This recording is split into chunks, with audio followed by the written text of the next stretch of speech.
Ito yung Makita 40 mm, 5 mm, 400 watts.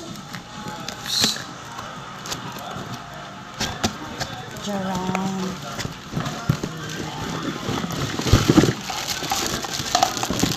May ganito na kami isa eh. Ito ay reserva lang namin. Nagustuhan ko kasi. Nagkadumi yung isa, buti na ayos kahapon nilinis. Kaya subok na namin ganyan. Tibay nito. At ayan, syempre may warranty.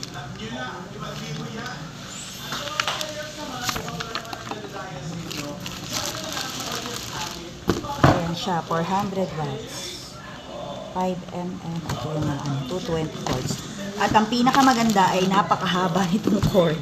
Kaya kahit malayo pwede. Kahit malalim pwede.